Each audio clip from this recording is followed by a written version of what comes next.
নমস্কার, আমি ডক্টর প্রজ্ঞানিকা গুরু আর ফিরে এসেছি পিএইচএস ফার্টিলিটি সাপোর্ট নিয়ে আপনাদের প্রশ্নের উত্তর দেওয়ার জন্য আর আপনাদের করে তুলতে ফার্টিলিটি। তাহলে শুরু করছি আজকের প্রশ্ন নিয়ে।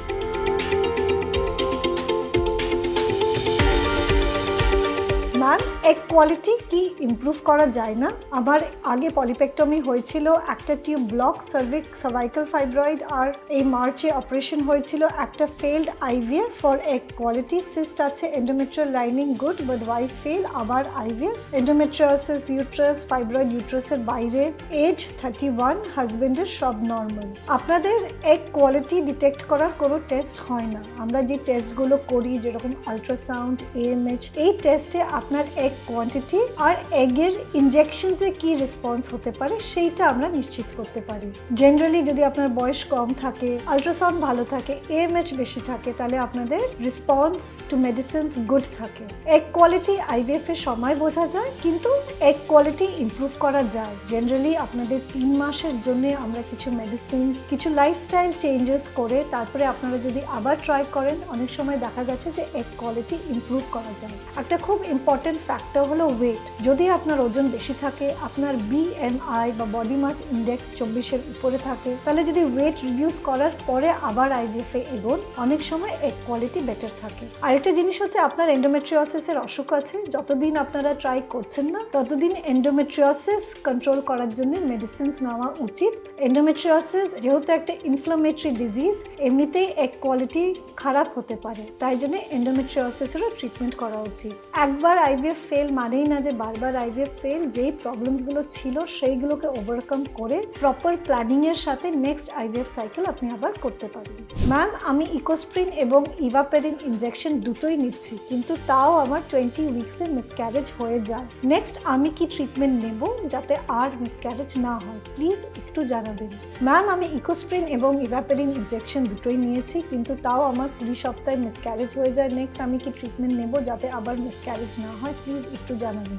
আপনার মিসক্যারেজের দুটো ইম্পর্টেন্ট ইনফরমেশন দরকার, যেটা হচ্ছে যে আপনার মিসক্যারেজ কেন হয়েছিল, আপনার বেবির কি হার্টবিট চলে গেছিল, ওটা কি মিসড অবর্শন ছিল, অথবা টাইমের আগে কি ডেলিভারি হয়ে গেছিল, জল ভেঙে গেছিল, বা বাচ্চাদানির যে মুখ থাকে বা সার্ভাইকাল কোনো উইকনেস ছিল নাকি। দুটো ট্রিটমেন্ট কিন্তু আলাদা। জেনারেলি যাদের ইমিউন কন্ডিশনস থাকে, যেরকম অ্যাফলা সিনড্রোম, সেখানে আমরা যদি ইকোস্প্রিন আর হেপারিন দিই তাহলে মিসক্যারেজের সম্ভাবনা কমে। যদি ইকোস্প্রিন আর হেপারিন আপনার এমনি ইউজ হয়েছিল উইদাউট ইন্ডিকেশন, তাহলে এটা কিন্তু মিসক্যারেজের সম্ভাবনা কমাবে না। নেক্সট, আপনার যদি জরায়ুর মুখ বা উইক থাকে বা সার্ভাইকাল উইকনেস থাকে, তাহলে নেক্সট প্রেগনেন্সির আগে ওটা ডিটেক্ট করে নেওয়া উচিত।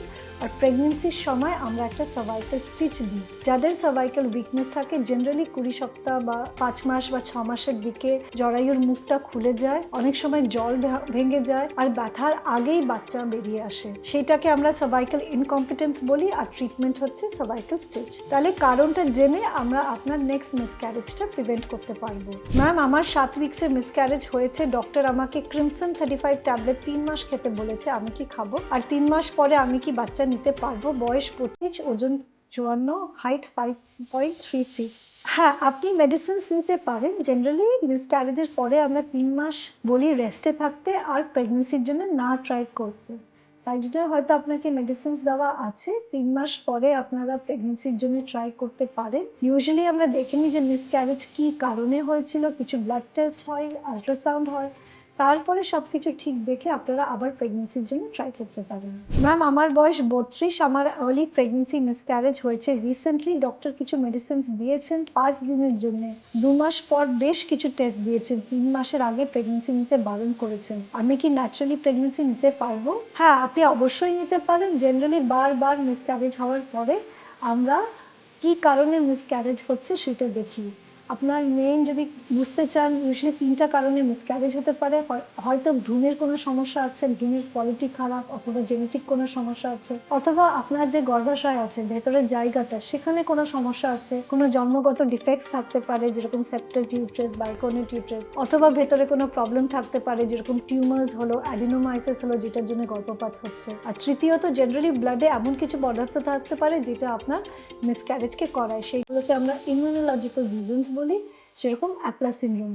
আপনার যদি থাইরয়েড আনকন্ট্রোল থাকে, সুগারস বা ডায়াবেটিস থাকে যেটা আনকন্ট্রোলড, তাহলেও মিসক্যারেজ হতে পারে। অনেক সময় 30-40% কেসেসে আমরা কিন্তু মিসক্যারেজের কারণ জানতে পারি না। তাও আপনার নেক্সট প্রেগনেন্সির আগে সব টেস্ট করে তারপরে প্রেগনেন্সির জন্য অ্যাটেম্পট নিতে বলা হয়। আপনি ন্যাচারালি অবশ্যই কনসিভ করতে পারবেন, জাস্ট টেস্টগুলো করে তারপরে আপনি ট্রাই করবেন। ম্যাম আমার বয়স 21, ওজন 53, পিরিয়ড ফ্লো কমে গেছে, ডক্টর দেখিয়েছি, রিপোর্ট সাজেস্ট করেছে পলিসিস্টিক ওভারিজ, বলেছে অনেকগুলো ছোট ছোট ফলিকল আছে, বলেছে ম্যাম আমার কি মাসে ফ্লো ভালো আসবে? ম্যাম আমার কি ওভুলেশন হয় না? যদি আমার ওভুলেশন হয় তাহলে কি সেই মাসে ফ্লো ভালো আসবে? ম্যাম আমার বিয়ের 6 মাস পরে আমি কি স্বাভাবিকভাবে কনসিভ করতে পারবো না? ডক্টর কোনো মেডিসিন দেয়নি, শুধু ব্যায়াম করতে বলেছেন, প্লিজ ম্যাম জানাবেন, ভীষণ ভয় লাগছে। দেখুন, আপনার যদি পলিসিস্টিক ওভারিজ থাকে, এটা জেনারেলি দেখা যাচ্ছে অ্যারাউন্ড 25-33% অফ আল্ট্রাসাউন্ডে আমরা পলিসিস্টিক ওভারি দেখতে পাই। তার মানেই না যে আপনার পলিসিস্টিক ওভারি ডিজিজ আছে। পলিসিস্টিক ওভারি ডিজিজ একটা হরমোনাল কন্ডিশন, যেখানে হরমোনের সমস্যার জন্য আপনার ডিম ভালো করে তৈরি হয় না। আপনার যদি মাসিক মাসে মাসে আসে, নিয়মিত আসে, তাহলে জেনারেলি আপনার সেই সমস্যাটা নেই, আর আপনার সেই অসুখটা নাও থাকতে পারে। আপনি এত ভয় পাবেন না, আপনি বিয়ের পরে নিজেদের মধ্যে চেষ্টা রাখবেন, মাসিক নিয়মিত আসলে কোনো ভয় পাওয়ার দরকার নেই। চেষ্টার 1 বছর পরে যদি কনসিভ না করেন, তখন ডক্টরকে দেখিয়ে আপনি মেডিসিন নিতে পারেন। লাইফস্টাইল, ওয়েট ম্যানেজমেন্ট, ডায়েট, এগুলোর সাথে কিন্তু আপনাদের যে হরমোনাল সমস্যাটা আছে সেটাকে কন্ট্রোল করা যায়, আর এখন সেটাই করা উচিত। ম্যাম আমার পিসিওডি প্রবলেম ছিল, এর কারণে আমার ওজন বেড়ে 74 কেজি হয়ে গেছে।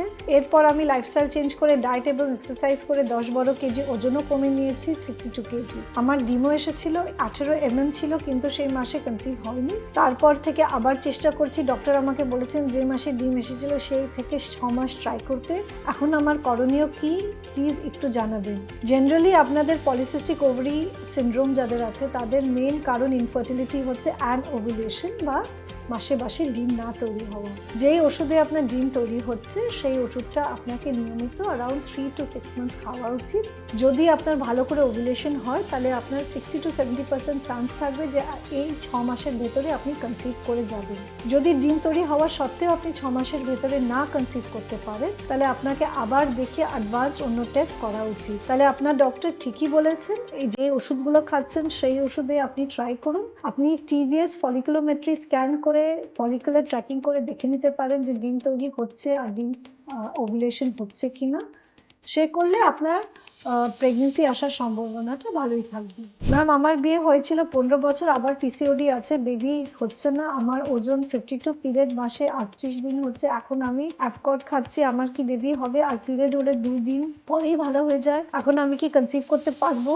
38 দিনের পিরিয়ড হলে কি ওভুলেশন হয়? প্লিজ ম্যাম রিপ্লাই দেবেন, ওয়েট করছি। দেখুন, অনেকদেরই মাসিক নিয়মিত 28 দিন বা 30 দিনে আসে না, কিছু জনের 24-25 দিনে আসে, তো কিছু জনের 35-36 দিনে আসে। তার মানেই না যে ওভুলেশন হচ্ছে না। জেনারেলি আপনার ওভুলেশন হয়ে যদি প্রেগনেন্সি না ধরে, তাহলে 14 থেকে 15 দিনের মধ্যে মাসিক শুরু হয়ে যায়। তাহলে যদি আপনার মাসিক দেরি দেরি করে আসছে, সাপোজ অ্যারাউন্ড যদি 40 ডেজে আসছে, তাহলে হয়তো ওভুলেশনটা আপনার দেরি করে হচ্ছে, যেরকম 18-20 দিনের মাথায়। যাদের মাসিক তাড়াতাড়ি হচ্ছে তাদের ওভুলেশনটা তাড়াতাড়ি হচ্ছে। তাহলে আপনার একবার ফলিকুলার ট্র্যাকিং করে চেক করে নেওয়া উচিত যে আপনার আগেও ওভুলেশন হচ্ছে কি হচ্ছে না। যদি ওভুলেশন হয় তাহলে আপনার ফার্টাইল পিরিয়ডটা আপনি একটু দেরি করে ধরে নিজেদের মধ্যে চেষ্টা করতে পারেন। ইউএসজিতে পিসিএস মরফোলজি পাওয়া গেছে, এলএচএফএসএইচ রেশিও 1:3 ছিল, বাকি TSH, prolactin, sugar normal, AMH 6.67। আমি 3 মাস ক্রিমসন ওভিএস ভিটামিন ডি খেয়েছি, এখন নর্মালি মাল্টিভাইটামিন অনলাইন ট্যাবলেট 4 মাস ট্রাই করছি। পিরিয়ড প্রতি মাসেই চলে আসে, আর আমার এই মাসে ওভারিতে ডার্ময়েড সিস্ট ধরা পড়েছে, যেটা আগে ছিল না। এখন কি করতে পারি? আমি কি ন্যাচারালভাবে কনসিভ করতে পারবো? হ্যাঁ, আপনি অবশ্যই ন্যাচারালভাবে কনসিভ করতে পারবেন। প্রথমে আপনার যে সিস্টের সাইজ সেটা খুবই ছোট, 19x16 mm, আমরা অবজারভেশনেও রাখতে পারি। আর সেকেন্ডলি আপনাদের কনফার্ম করা উচিত যে এটা আদৌ ডার্ময়েড সিস্ট না অন্য ধরনের সিস্ট। সিস্ট সাইজ হিসেবে আপনাদের কোনো কন্ট্রাইন্ডিকেশন নেই নর্মালি ট্রাই করার জন্য।